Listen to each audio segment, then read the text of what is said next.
మీ మోకాల నొప్పులకు ఎటువంటి సర్జరీ లేకుండా ఎపియాన్ పెయిన్ క్లినిక్ అందిస్తున్న అత్యాధునిక చికిత్స.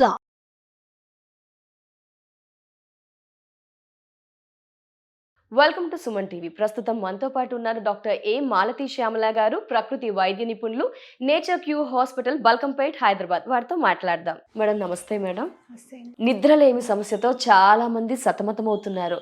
చాలా అనారోగ్య సమస్యల్ని కొని తెచ్చుకుంటున్నారని వారికి తెలుసు. బట్ ఏం చేయలేకపోతున్నాం, నిద్ర రావట్లేదు. ఆ టైంలో మొబైల్స్ చూస్తూ ఉంటాము, గ్యాడ్జెట్స్ చూస్తున్నాం, సినిమాలు చూస్తున్నాం. పిల్లలు కూడా అలాగే తయారయ్యారు మేడం. మరి ఏంటి ఈ సమస్యని ఎలా అధిగమించవచ్చు? న్యాచురోపతి ద్వారా మీరు ఈ సమస్యని ఏ విధంగా తగ్గిస్తారు? మీరు ఏమైనా టిప్స్, సలహాలు తెలియజేస్తారా మేడం? దానికి ఆన్సర్ మీరే చెప్పేశారు. కానీ నిద్ర రావట్లేదు మేడం, సమస్య నిద్ర లేదు. నిద్ర లేని తనానికి కారణాలేంటో మీరే చెప్పేశారు కాబట్టి ఆ కారణాలు ఏవైతే ఉన్నాయో అవి తగ్గించుకుంటే ఆటోమేటిక్ గా నిద్ర వచ్చేస్తుంది, తగ్గిపోతుందంటే. నిద్ర రాకపోవడం వల్లే కదా మేడం దానికి అడిక్ట్ అవుతున్నాం మేము. అసలు యాక్చువల్ గా ఏంటనంటే శరీరానికి తగినంత శ్రమ ఇవ్వకపోవడం. కష్టపడుతున్నారు కదా మేడం, ఎక్కడ కష్టపడుతున్నారు? డెస్క్ టాప్ మీద ముందు కూర్చొని కష్టపడుతున్నారు, వ్యాయామం చేస్తున్నారు. ఇంకొకటి ఏంటంటే విపరీతమైన స్ట్రెస్.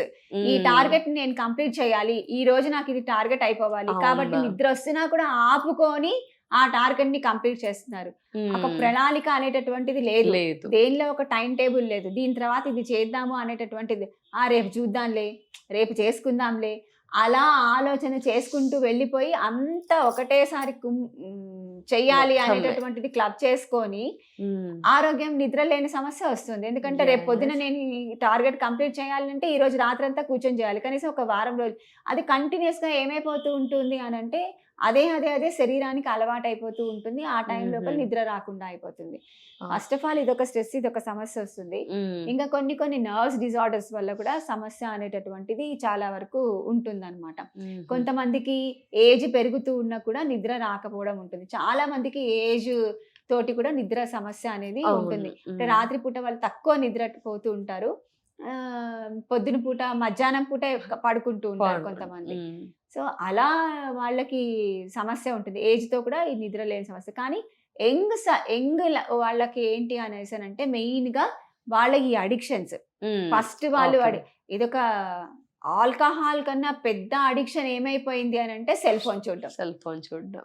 దాని వల్ల ఎక్కువ సమస్య. అవును, అది ఎక్కడ పైన సెల్ ఫోన్ మనకి ఒక ఏమైపోయింది, అత్యవసరమైనటువంటి వస్తువులాగా అయిపోయింది.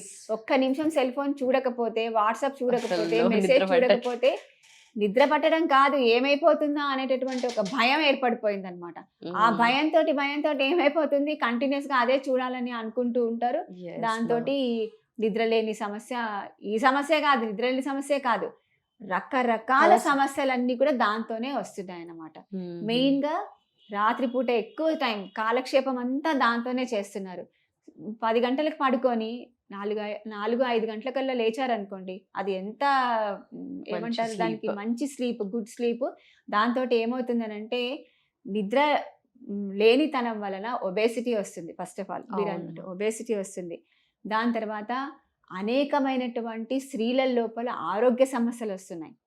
అంటే పిల్లలు, చాలా మందికి పీసీఓడి పేరు విన్నారు కదా, పీసీఓడి సమస్య వస్తుంది. దాని నుంచి సంతానం లేని సమస్య వస్తుంది. దాని నుంచి రకరకాల ప్రాబ్లమ్స్ అన్ని వస్తున్నాయి అన్నమాట. హార్మోనల్ ఇంబ్యాలెన్స్ అనేటటువంటిది కూడా నిద్ర లేనితనం వల్లనే జరుగుతుంది అనమాట. సో వీటన్నిటికీ కారణం ఏంటి? సరి అయినటువంటి వ్యాయామం ఇవ్వకపోవడము, సరి అయినటువంటి ఆహారం తినకపోవడం, టైంకి భోజనం చేయకపోవడం. ఇప్పుడు అర్ధరాత్రి 12:30కి భోజనం చేస్తే నీకు ఎప్పుడు నిద్ర రావాలి? ఎప్పుడో వన్స్ ఇన్ అవైల్, ఇక తప్పని పరిస్థితి 12:30కి 1 గంటకి తినాల్సి వచ్చింది అనుకోండి, సరే తింటే అయిపోతుంది. కానీ కంటిన్యూస్ గా నా భోజనం టైం 12:30 అని అంటే మాత్రం కష్టం అవుతుంది. సో అట్లాంటప్పుడు అది అన్నం సరిగ్గా నిద్ర అరగకపోవటం వల్ల కూడా సమస్య వస్తుంది. అన్నం అరిగిపోయింది అనుకోండి, ఆటోమేటిక్ గా మనకి మంచి నిద్ర అనేటటువంటిది వస్తుంది. ఇంకొకటి మంచినీళ్ళు సరిగ్గా తాగకపోవడం, దానికి కూడా అది సమస్య లింక్ ఉంటుంది. ఎందుకనంటే టాక్సిన్స్ పోవు కదా, దానివల్ల కూడా నీకు సమస్య అనేటటువంటిది ఉంటుంది అనమాట. సో ఇదే కాకుండా చాలా మంది ఏం చేస్తుంటారు, నిద్ర లేదు కదా, మంచి నిద్ర రావాలంటే పాలు తాగండి, లేకపోతే కొంచెం పెట్టుకో, అది పసుపు యాడ్ చేసుకొని పాలు తాగండి గోరువెచ్చగా అలా. అట్లాంటివన్నీ చెప్తుంటారు. కానీ ఒక్కొక్కసారి కొంతమందికి ఏమైపోతుందనంటే ఈ టిప్స్ ఇవన్నీ ఫాలో అవుతుంటే ఎసిడిటీ స్టార్ట్ అవుతుంది, దాని నుంచి నిద్ర లేకుండా పోతుంటుంది. సో ఒకదానికొకటి లింక్ అయిపోతూ ఉంటుంది అనమాట. సో దీనికి మెయిన్ గా మనం ఎలాగా సొల్యూషన్ తీసుకోవాలి అని అంటే, సరి అయినటువంటి ఆహారం తీసుకోవాలి, టైంకి తీసుకోవాలి, త్వరగా రాత్రి పూట త్వరగా జీర్ణమయ్యేటటువంటి ఆహారాన్ని తీసుకోవాలి. అంటే నాన్ వెజిటేరియన్ అనేటటువంటిది రాత్రిపూట ఎంత తీసుకోకుండా ఉంటే అంత మంచిది. ఎందుకనంటే నాన్ వెజిటేరియన్ ఫుడ్ అరగడానికి చాలా టైం పడుతుంది, వెజిటేరియన్ ఫుడ్ అయితే త్వరగా అరిగిపోతుంది. కాబట్టి మంచి నిద్ర అనేటటువంటిది మనకి వస్తుంది అన్నమాట.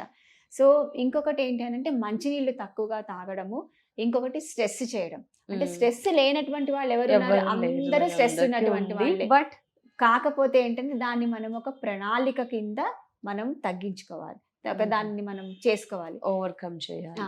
ఇంకా దానికన్నా ఏంటంటే మెడిటేషన్ అనేటటువంటిది చాలా ఇంపార్టెంట్. ఏ విధంగా మెడిటేషన్ చేసుకోవచ్చు? ప్రాణాయామ, బ్రీతింగ్ ఎక్సర్సైజెస్ కొన్ని ఉంటాయి. శీతలి, శీతకారి అని ప్రాణాయామ ఎక్సర్సైజెస్ ఉంటాయి. ప్రాణాయామ ఉంటుంది, అవి ఎక్సర్సైజెస్ కాదు, ప్రాణాయామం ఉంటుంది. ఎక్సర్సైజెస్ కి ప్రాణాయామకి చాలా తేడా ఉంటుంది. సో ఈ ప్రాణాయామ అనేటటువంటిది రెగ్యులర్ గా అలవర్చుకోవాలి. ఇప్పుడు రోజులో 24 గంటల్లో కనీసం ఒక 10 నిమిషాలైనా ప్రాణాయామ, ధ్యానము అనేటటువంటిది చెయ్యాలన్నమాట. ఈ రెండు చేస్తే ఏ సమస్య అయినా కూడా తగ్గే అవకాశం ఉంటుంది. ఎందుకంటే హ్యాపీ హార్మోన్స్ అని అంటాం కదా, ఆ హ్యాపీ హార్మోన్స్ అనేటటువంటివి రిలీజ్ అయ్యేటటువంటి అవకాశం ఎక్కువగా ఉంటుంది ధ్యానం చేస్తే.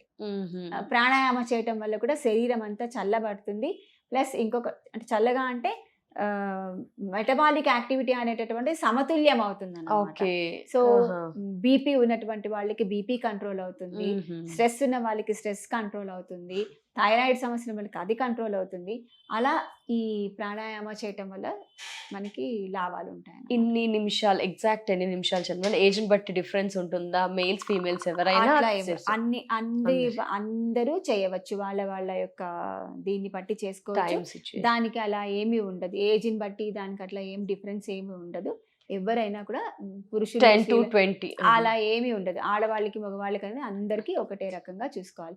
అంటే ఆ బ్రీతింగ్ మీద కాన్సన్ట్రేట్ చేయాలన్నమాట. ఎక్కువసేపు మనం కుంభకం అని చేస్తాం కదా, ఎక్కువసేపు బ్రెత్ ని హోల్డ్ చేయాలి. హోల్డ్ చేసే ఇన్హేల్ చేశాక బ్రెత్ ని హోల్డ్ చేసే కెపాసిటీని మనం మెల్లమెల్లగా పెంచుకుంటూ వెళ్తే అప్పుడు మనకి సమస్యలు చాలా వరకు తీరుతాయి అన్నమాట. చేసుకోవచ్చా మేడం? ఎవరైనా ఎక్స్పీరియన్స్ పర్సన్స్ తోటి ఫస్ట్ ఆఫ్ ఆల్ ట్రైనింగ్ అయిన తర్వాత నిదానంగా మనం చేసుకుంటూ వెళ్ళాలి. దాని తర్వాత ధ్యానం చేయాలి. ధ్యానం అనేది చాలా మంది మెడిటేషన్ ఎట్లా చేయాలి, ఫస్ట్ కళ్ళు మూసుకోగానే ఏవేవో ఆలోచనలు వస్తాయి, రానియండి. ఇప్పుడు వచ్చిన ఆలోచన రేపు ఇంకో 10 నిమిషాలలో ఉండదు, 10 నిమిషాల ముందు వచ్చినటువంటి ఆలోచన ఇప్పుడు ఉండదు. ఎన్నైనా రానియండి కంటిన్యూస్ గా. ఫస్ట్ ఇనీషియల్ గా ఎన్ని ఆలోచనలు వచ్చినా ఏం ప్రాబ్లం ఏమి ఉండదు, కంటిన్యూస్ గా వస్తూ ఉంటే అదే మెల్లమెల్లగా అలవాటు అయిపోతూ ఉంటుంది. Thank you so much madam, valuable information. నమస్కారం.